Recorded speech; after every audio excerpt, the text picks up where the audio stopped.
Hey everybody, welcome to another episode of Thought Leaders. I am your host Chris Shang, and today we are visited by Dev Basu. Is that pronounced correct? Last name Basu? You got it. Awesome. He's a CEO of Powered by Search, worked with over 100 plus companies and startups on go-to-market and growth. Why don't you tell us a little bit about the company and then just also kind of what makes a good customer for you guys? Yeah, sounds good. Thanks for having me, Chris. So most B2B SaaS companies that we work with, they have a big goal, but they typically lack the how, the what, and the who to be able to scale their demand generation. And what we do is we augment the who, that's us. We give them the what, a playbook, and we show them how in terms of the steps required to be able to grow their pipeline. And really, once you have all three, you scale by default as opposed to by design rather than default. Hmm. Um, and is there particular like verticals that you guys work with within SaaS space, or Yeah. is it to be specific? Do you work with direct to consumer? We don't work with any direct to Okay. consumer. Everything we do is B2B. And so the commonality really is mission critical software, long sales cycles, typically selling to a buyer committee. So think cybersecurity, infrastructure products, technical products where you might be selling to an IT decision maker, for example, tends to be a big part of what we do.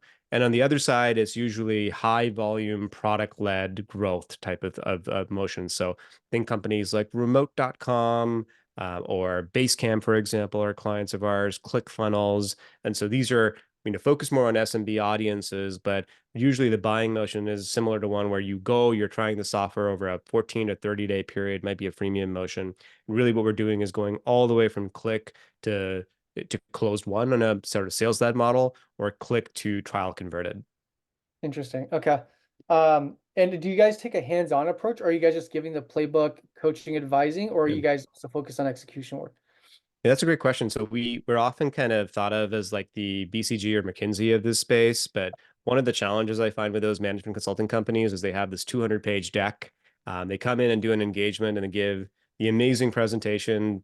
Now it's sitting and collecting dust on somebody's Google Drive or Microsoft 365, and the client has to do all the work. And so we create this hybrid where we bring strategy and playbooks with the methodology we basically use, but we're very hands-on, collaboratively working with clients as well to get them to execution essentially. And it's a very iterative, test-driven type of process.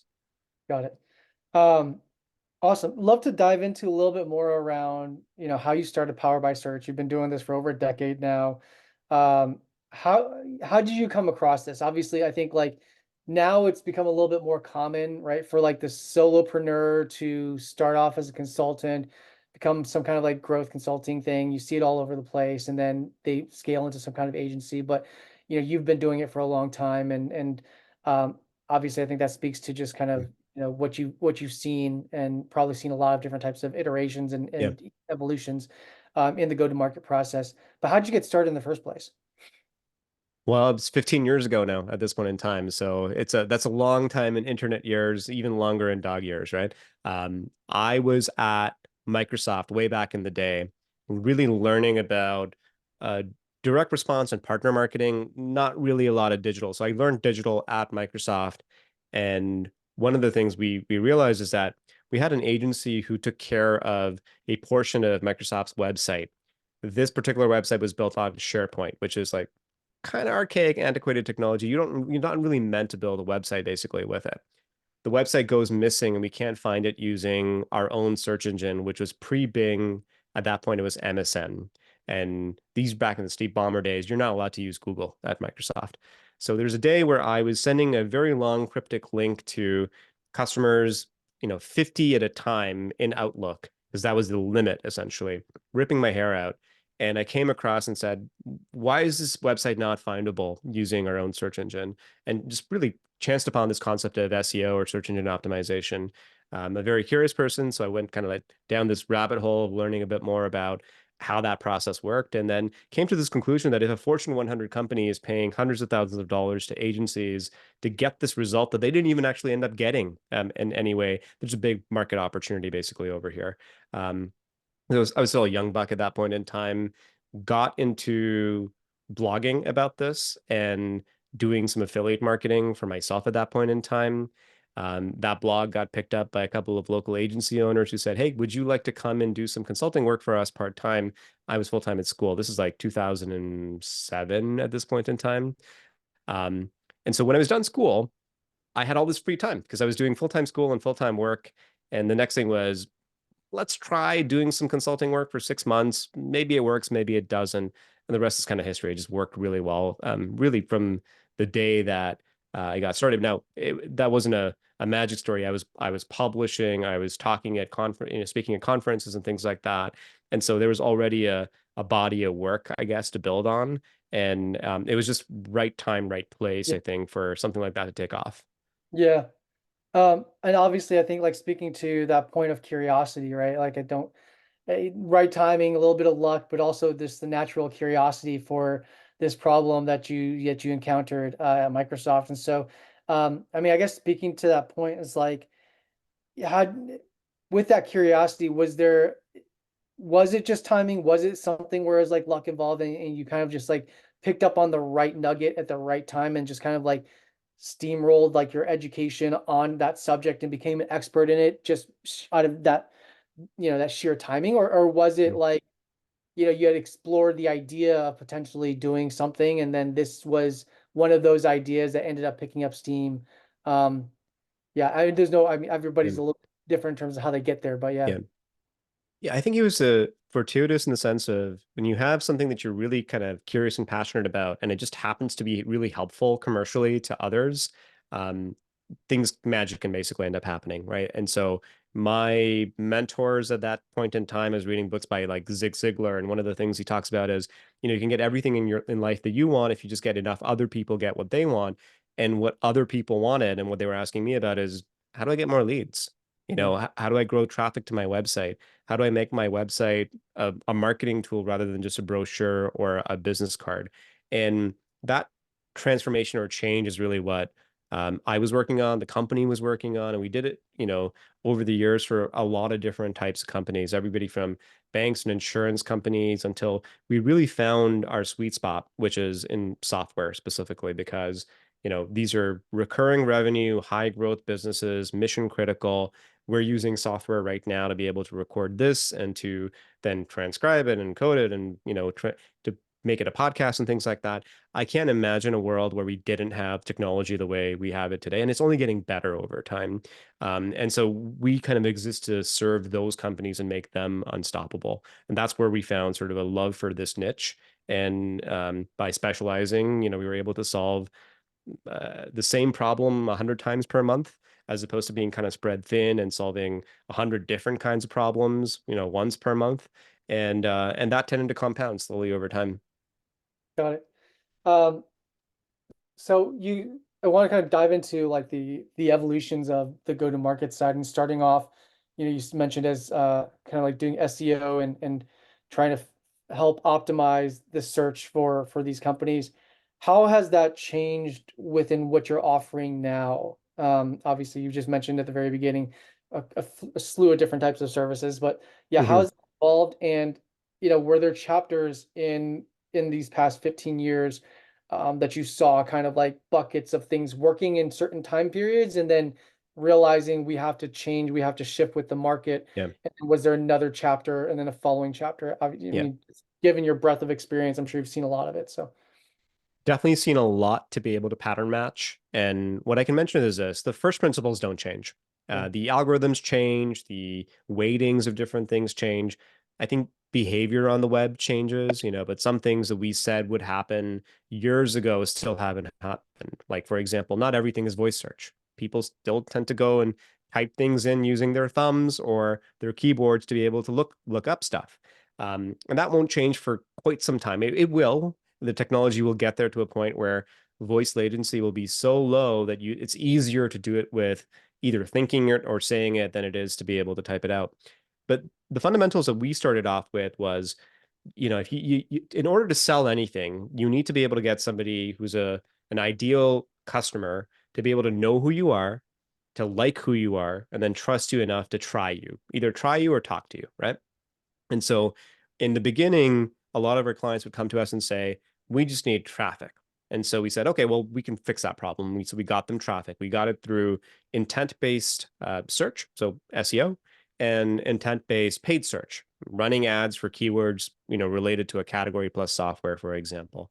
And that worked really well. I mean, that is still largely, if you look at sort of search engines and where traffic kind of goes down, ChatGPT is right at the bottom at about like 3.5 billion searches at the time of when we're recording this. Google is still the 800-pound gorilla basically in the room, and they're trying to disrupt their own business as well using AI. What we noticed next was that our clients would come to us and say, okay, so we have this traffic, but people aren't sticking around. And so we need a way to be able to engage them. How do we do that? And we said, well, you need to be able to talk about the same things that you talk about inside of your product and on sales calls, because your prospects give you all sorts of color as to why they're having conversations with you. Are you writing about those topics? And they would frequently come back and be like, no, we're writing about like 10 ways to do X and 50 best Y type topics, listicles and things like that. Or what is X? And X would be some term that they want to rank for. The reality is, if you're selling to a senior decision maker, they're not going to search what is X. They already know what it is.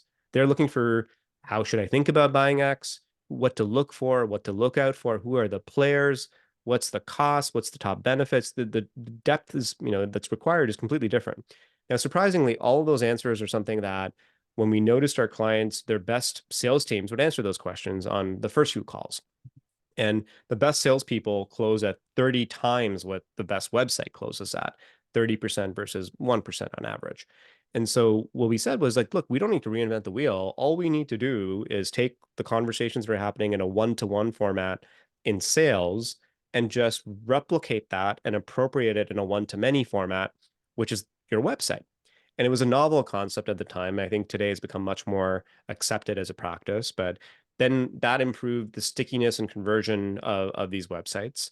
And then what we've really been kind of digging into in the last, probably, I would say, 5 years, and where clients have also become much more sophisticated, is they really want to know more about attribution and the idea of, if I put $1 into the machine, how many dollars do I get out the other end?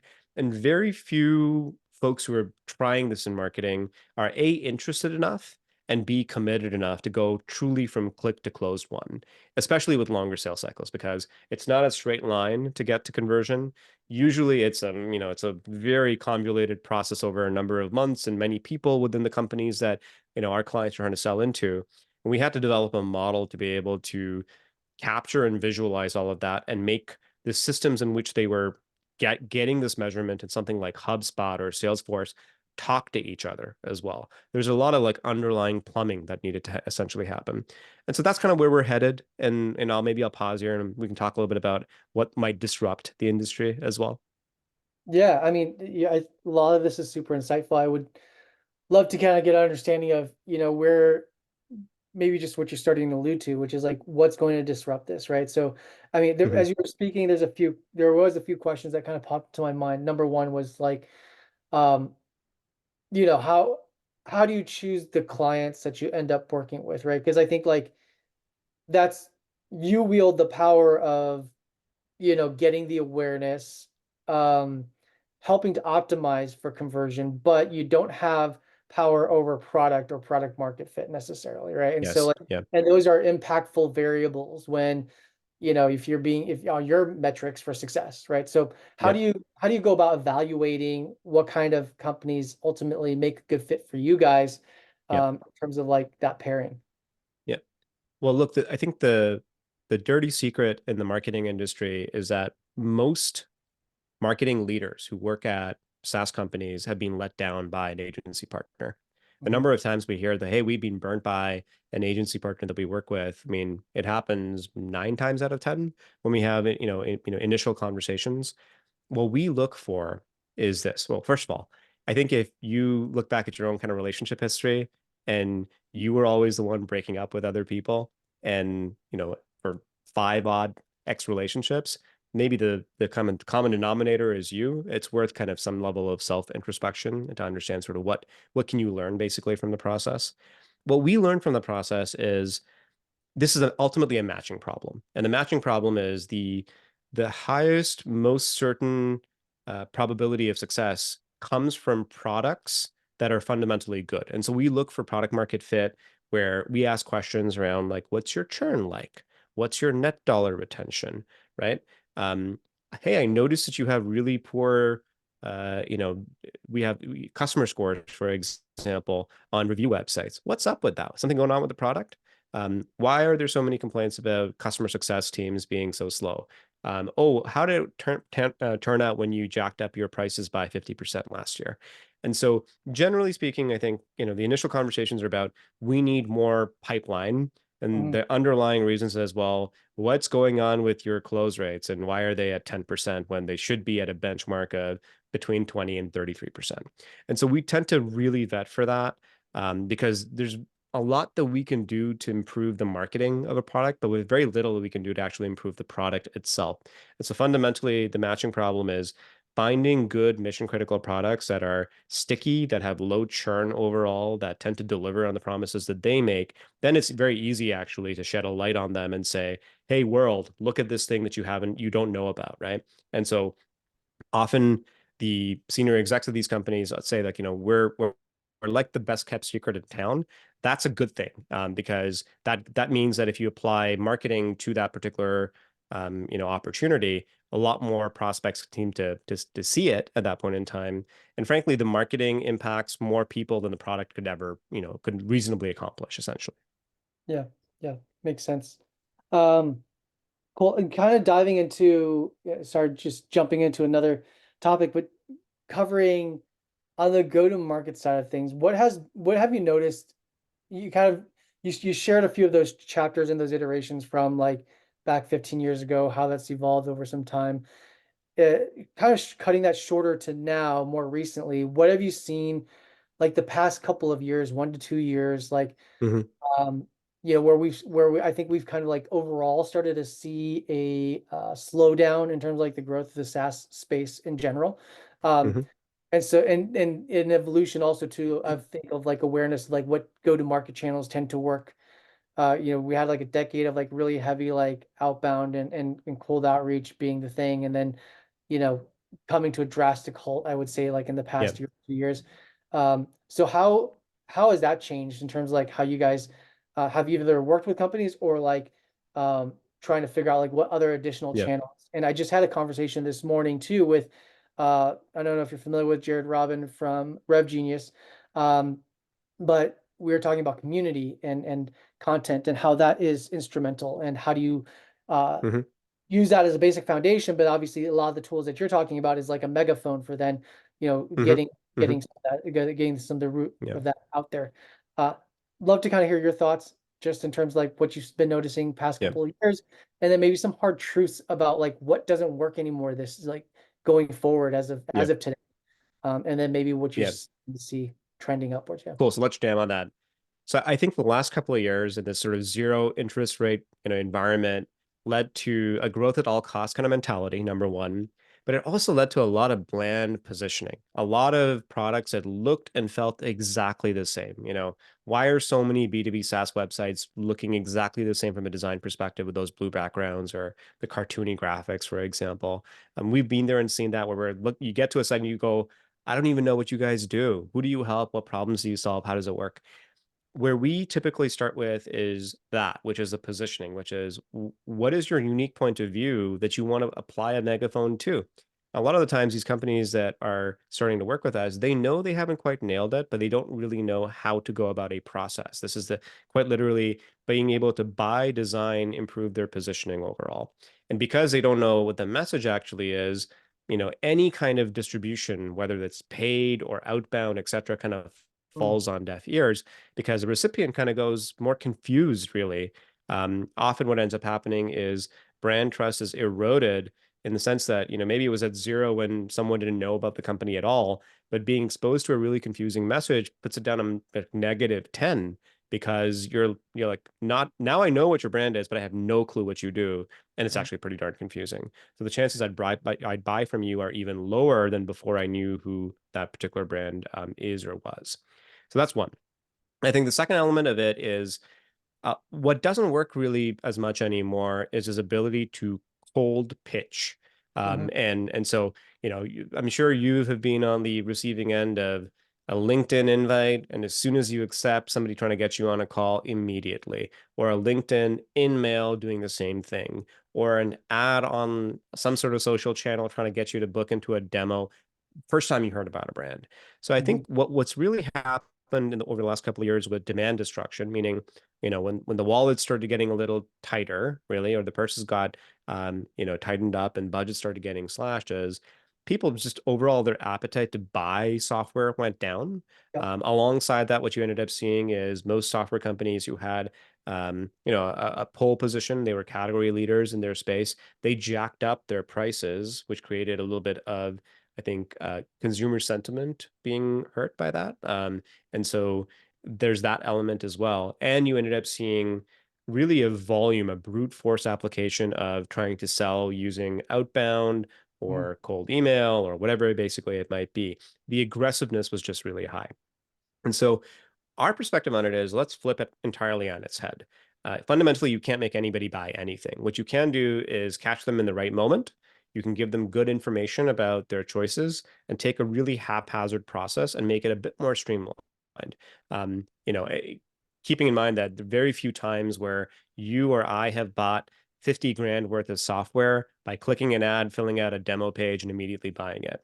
That does work for a $50 direct to consumer product, but as the scale kind of goes up, every B2B purchase is a considered purchase, meaning that whole, paradigm of, you market an ebook, and as soon as you download the ebook, a sales rep calls you up. That doesn't work anymore. And so the process that we tend to think about is, again, what are the 3 to 5 jobs that your software gets hired for example? So if you're a ransomware prevention company, one of the jobs is giving people peace of mind that they're not going to get hacked. How do you prove that to them, right? And so leading with the same 3 to 5 or maybe even 10 questions you get in the sales process, publishing content about that, then shedding a light on that to chief information security officers who might be the buyers of your product, but not just the decision maker, but also the influencers, and multi-threading that. That's where the change starts to tend to happen. First, people need to get to know that you do this. Then they need to get to trust you, like you, and go, you're an approachable brand that is not aggressive, that is really providing a lot of value, making it easier for me to buy than it is for you to sell. That leads to the trust bit where people still, at the end of the day, they go from a group of 10 people, 10 prospective vendors to 3 vendors to making a choice. Like that change is not something we see going away. Fundamentally, people in general, when they're buying stuff, tend to go from wide to narrow.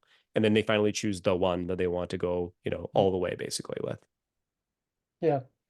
Um, Lots of great stuff in there. So, one thing I wanted to talk about was, uh, and about the brand positioning is kind of like that basic fundamental exercise that companies need to go through. And you just mentioned that a lot of companies that you start working with know that it's an issue, but don't know how to even start to address it. And that's where you guys come in. Um, that being said, is there any like actionable, and not to share the full playbook here, but is there any actionable tips for Mhm. marketers that are at these companies that, very based on a very basic Yep. level should be doing? Yep. 100%. And one of the things that's kind of cool about us is that we teach everything we know. As far as I know, we have the best kind of map of the universe of B2B SaaS marketing content where we just give it away for free on our blog. But we actually develop tools and templates for this type of stuff as well. And so if your listeners, they Google SaaS positioning canvas, they'll see this 7-step process that we use in workshops that our clients pay a non-trivial amount of money for to be in, to actually improve their positioning. And you can just take that template and run it for yourself. In fact, what we often notice is that our best clients, they try it themselves, they see how difficult the process actually is, and then they bring us in because we've already led with value as opposed to leading with the promise, essentially, instead that now needs to get backed up. So SaaS positioning canvas. The core things that I'll kind of mention that are important are, there are too many SaaS companies who are trying to be clever when they could be much better served by being clear. Yeah. And here's a simple way of sharing what you do and who you help and how it works. You just literally say it the same way that your customers would basically think about you. So rather than AI conversational intelligence, you know, It quite literally is, we help you record sales conversations and help you repeat success based off your best performing account execs, right? And maybe that's Gong or somebody else who offers software basically like that.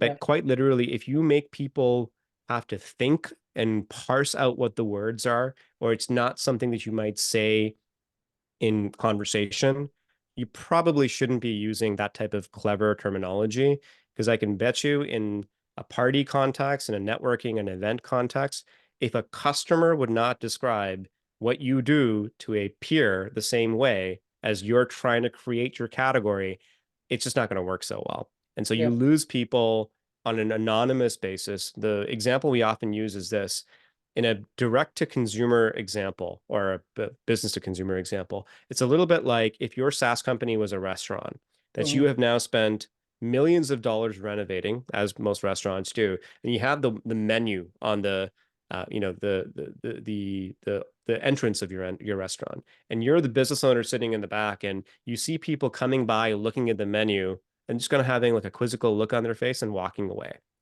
That's what's happening every single day as people hit your homepage, except you just don't know who's left because you look at your analytics and go, oh boy, we have a 60% bounce rate. That means 60% of people who visited that weren't engaged enough, they just left. And then 4 out of 10 people proceeded on to some other pages.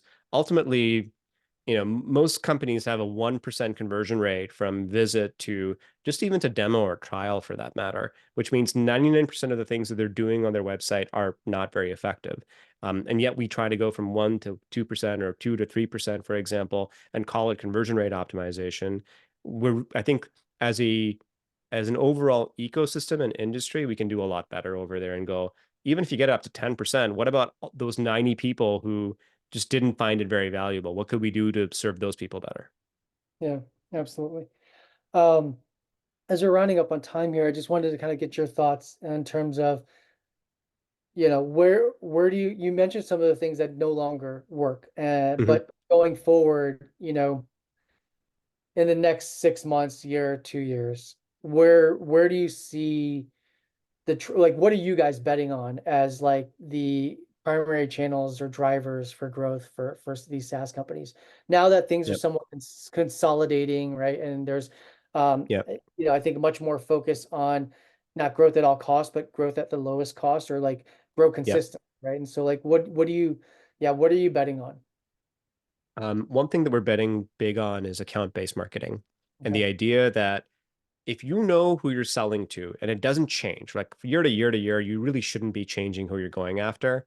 But you have a list of these folks, and I don't mean a bot list. I don't mean like going into somebody else's list and just like downloading Fortune 2000 companies. I quite literally mean because you have customer X and industry Y, you might want to target a list of Z or Z of all of these other companies because of the fact that they use similar technology, because of the fact that you have customer case studies, because of the fact that your customer that you have today might actually leave that business in 2 years and go work for one of their peers. That's what I mean by an account-based marketing list, right? And the truth is, most companies don't have this. What they try doing instead is they'll buy some sort of ABM platform that'll pay anywhere between 50 to 200 grand a year for, and look for quote unquote intent signals. They're not willing to do the work of a manually created list that they can actually bet on and go, every single name on this list is a dream customer that we would love to work with. So we're in that business of saying, let's define what those dream customers are and who they are. Let's make sure we can find them on a network like LinkedIn, which is the largest B2B network in the world, where most people are active every single day as well. And then we put in a playbook in order for us to be able to go through that know you, like you, and trust you process that often starts with just no call to action ads, their videos, for example, or their thought leadership content that you're putting in front of these folks. And we like that a little bit better than other ways of doing this, like community. Like, yes, you can go join a bunch of paid Slack membership groups. The issue with that is there's still a wait and see approach, meaning somebody has to ask a question like, hey, folks, do you know a good vendor for X? And then everybody responds. But if you're one of those vendors, you have to wait to see that actually happen. You can listen for it. You can go in and into one of these groups and answer a whole bunch of questions about like people who have asked about in and around the topic area you solve for. but it's not a very proactive approach, right? It's still a great way of building value. And we always see this as not an either or, but an and, really. But this approach of an ABM list, along with the greatest hits of your content, testimonials, case studies, the top 80/20, right? So, 20% of your content that drives 80% of your results being promoted actively. What you end up getting is a penetration rate. So think if you have 1,000 accounts, how many of those 1,000 accounts know you? If only 600 know you, well, that's 400 that you're invisible to. Let's go work on those 400 knowing who our clients really are. Okay, and how many of those folks have actually are in your database, giving you permission to contact them? Of the 600, maybe 100. Well, that's 500 different companies plus all the contacts that fit the ICP that we want to be able to send an offer to. So they raise their hand and learn something. Webinar, could be a cheat sheet, could be a template, could be an interactive demo. Get them into the database. And then the last bit is nurturing, which is often seen as an afterthought. Usually the playbook now has been, as soon as you're in a database of some kind, a sales rep calls you, we say, let's wait until the person demonstrates signals that they're ready. Let's not trigger a sales rep to call the prospect at all. But then if they've done three things, like maybe they've visited the pricing page, they've gone to a case study page, they were looking at one of the new feature product launches, that allows a sales rep to say, hey, I've got a note here that says, you were checking out some of this content about this amazing customer we've been serving for some years. They are now using this new product. And did you know that they achieved this result? How are you thinking about achieving that result? It creates a much more wholesome conversation as opposed to, hey, I noticed you downloaded the ebook. Have you had a chance to read it yet? It's that shift that we're really helping our clients navigate. Very cool. Um, awesome. I'll end it at that. That was I think that was very, very helpful. Thanks again, Dev, for taking the time. We'll definitely also provide some links to some of those guides and playbooks that you mentioned to our listeners, because I think it could be very beneficial. Um, yeah, thanks for taking the time today and It's been my your pleasure. insight, and yeah, just sharing 15 plus years of your experience in the space. And I'm sure there's a ton of value. I've learned a lot, and I think a lot of our listeners can learn a lot too. Perfect. Well, thank you so much. All the best and talk to you soon.